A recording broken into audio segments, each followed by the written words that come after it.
What's up everybody, Ryan here. Welcome back to the Max Afterburner channel. If you haven't been here before, thanks for stopping by. I'm going to talk to you today about how I, as a Thunderbird pilot, would train a Ukrainian fighter pilot. Kind of like mission one. We're going to sit in a briefing room. I'm going to tell them, hey, this is what you're going to find inside your F-16 cockpit. Some highlights of the big picture overview of the things you're going to want to know prior to blasting off in this thing. It'd be much more in depth, but just keep in mind, these are going to be the highlights, the key things that even you, if you were going to sit inside an F-16, these are the things I would want you to know sitting on the runway prior to throwing this thing into Max Afterburner. So I'll have some more lessons coming at you. I'm excited you're here. Before we go, please dominate the like button, please subscribe, and also check out my Patreon. It's just Max Afterburner on Patreon. That thing is busting. I got dogfight videos launching on that often, so you're gonna want to check that out. I just shot one where I basically shoot down a MiG prior to running completely out of fuel. So you have to watch the video to see what happens. It's just Max Afterburner on Patreon. I'll link to that in the description.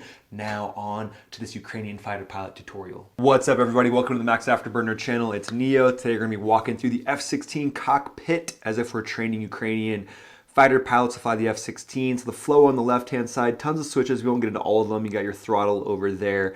That's the HOTAS that will allow you to do all kinds of different things with the radar without taking your hand off the throttle, which is nice. You've got a radio over there as well.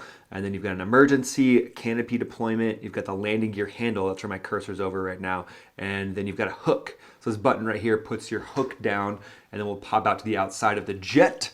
Look at that beautiful hook just hanging out there. So yeah, don't bump that thing. I'm pretty sure you cannot put it back up inside the cockpit. Someone has to actually come out there and put it back up for you. We'll test that out here in a second. So I'm throwing it up. Yep, nothing's happening. It's like you bumped it. Sorry, you paid the price. Now you're in the penalty box. So that's something that we're going to want to let those Ukrainian fighter pilots know. Don't do that. Unlike some other jets that'll take it up themselves. You've got your master arm switches over there that allow you to turn the aircraft into a killer. Allows you to shoot missiles, drop bombs, and all that stuff. You've also got a laser that you can arm over there separately. And then some different modes here. You got the IFF ident switch. You've got your lights that will tell you your engine is burning up. And then this is your RWR, shows you if a missile's being launched at you, surface to air or air to air. There's your radar display. I like the little radar. It is a little radar screen, so that's one of the biggest challenges. But as a fighter aviator, getting your radar mech, your mechanics down is the #1 priority. So you can do that sitting in a sim like this. This is the range up and down, 20, 40, 10. And then this is what you're going to want to change depending on what you're going after, what threats that you see, and there's all kinds of modes that you can set on your radar there.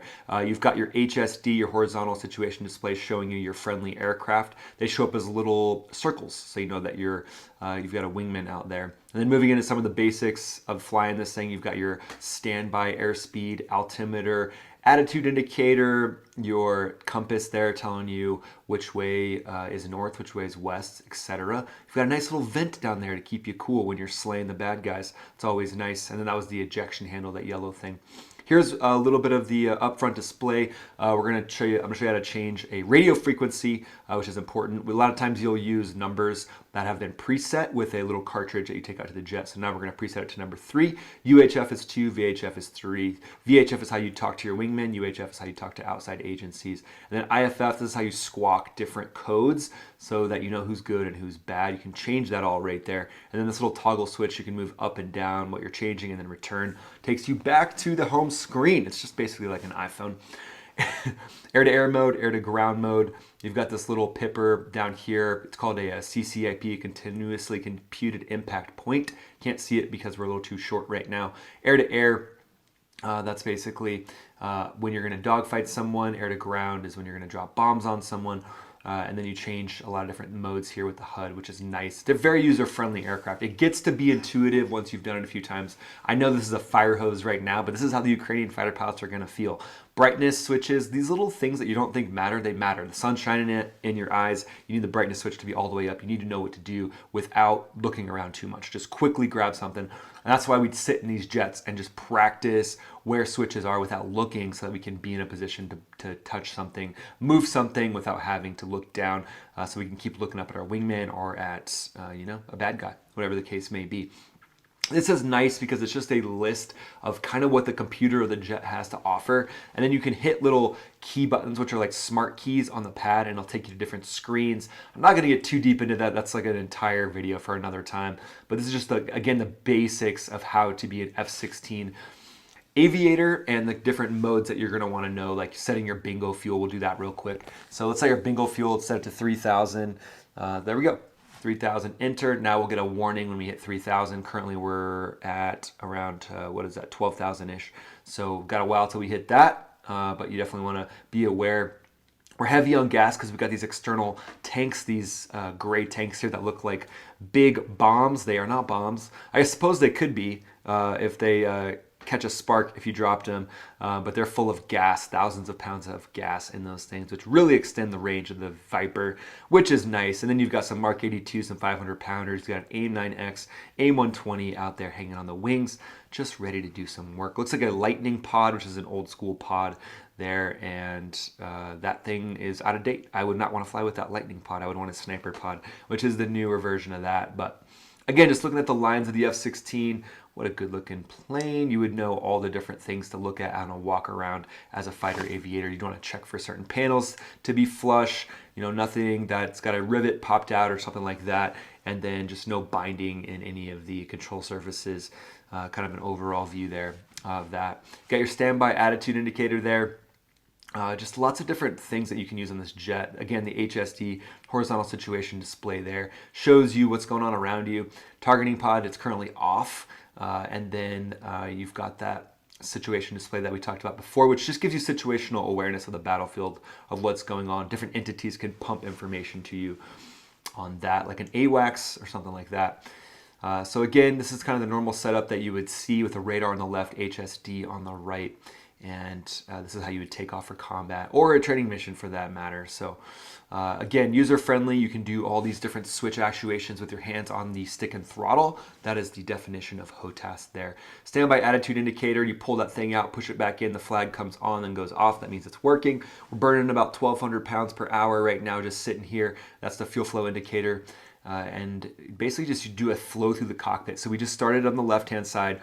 We flowed down the right-hand side now. You see your nozzle position, RPMs, different F-tit, which is the temperature of the gaseous air coming out of your jet, standby, magnetic compass, and then you've got your nozzle positions. Hydraulic actuators will show up there. And then just a lot of the different things that your engine is doing is kind of on the right-hand side there. You've got an override switch down there, lots of different buttons that you would basically use in situations where, you know, it's very specific. So you'd have specific settings. You would do a lot of that setting before actually jumping in the jet. And then you've got that ejection handle there in the middle, that big yellow guy. Don't get your foot caught on that when you're getting out of the plane. All right, cool. You can see the CCIP pipper now. We got a little taller. We gained a few inches there, did some stretches. And we're taller. This is the HUD now. So currently we'll look up here at the top, your flight path vector, your heading, your G that you are currently pulling, sitting there at 1G. And then on the left-hand side, you've got the airspeed. You've got what you have selected, MRM, medium range missiles. That's for your AMRAAMs. And now we're in dogfight mode. And then again, you just kind of pop through the different things in the HUD, radar altimeter, and then your altimeter there, and then your distance to bullseye 026 for 1. The base you're sitting at is the bullseye, so that's why it's 1 mile there. So again, very user-friendly HUD down there at the bottom. You get the smiley face for dogfight mode. I usually like to pop through these different modes to make sure everything looks right. That's the AOA staple there that we're looking at. That's what you use for landing and takeoff. Make sure you don't scrape the tail on both of those. So AOA, very important in this jet. You fly a lot of AOAs for dogfights and for coming in and landing. So that's why I like to talk AOA. Basically, flaps come out when you're coming to land. That allows you to fly a slower speed with a higher AOA, and you can land the plane. The flaps and slats are automatic. So that's the nice thing about dogfights. They'll actually come out while you're dogfighting, which I really enjoy. Looking out and seeing those things kind of do their thing while you're in the heat of battle. Again, really user-friendly flow that I noticed in this cockpit. I would recommend it as far as just ease of use, as I've seen compared to some of the other jets. So pretty neat that the Ukrainian fighter pilots we'll be diving into this and just making it happen. This is a loadout here, so you can see what you have on your jet. You've got 510 rounds in the gun. You've got your big tanks. You've got different bombs out there. You've got your AIM-9X, your AIM-120. It's nice to just kind of visualize what you have on your plane, and then when you release something, you can go in here and be like, all right, cool, here's what I have left, since you won't be able to see what's actually underneath your jet or sometimes underneath the wings. You would probably notice an AMRAAM flying off your jet, though. Thanks so much for watching, guys. This is what the Ukrainian fighter pilots are going to be going through. So there you go, my friends. Hope you enjoyed that tutorial. That's just the basics. Let's get this jet airborne. Let's get some understanding of what you are strapping yourself into. These 30,000 horses, when you sit inside this jet, you basically become one with the machine. And I want these Ukrainian fighter pilots to know what they're doing. So this will be a series where I'll have more tutorials that would basically be what I would do if I'm teaching Ukrainian fighter pilots. So stay tuned for that. Also pop over to Patreon. Check out some of my dog fights. They're unclassified, completely unclassified dog fights where I'm basically doing some crazy stuff like shooting the gun upside down, doing aileron rolls instead of doing what you're typically going to see in Top Gun is the aileron roll. So I'm recreating that during some of these dog fights and shooting upside down. I've got a dog fight where I can't shoot the gun unless I'm upside down. So definitely pop over to the Max Afterburner Patreon to check that out. Thanks so much for being here. The best compliment you can give me is, well, Patreon, obviously, but also just watching another video. It would mean a lot. They'll pop up right here. Thanks so much. Hope you have a great day. We'll see you on the next video.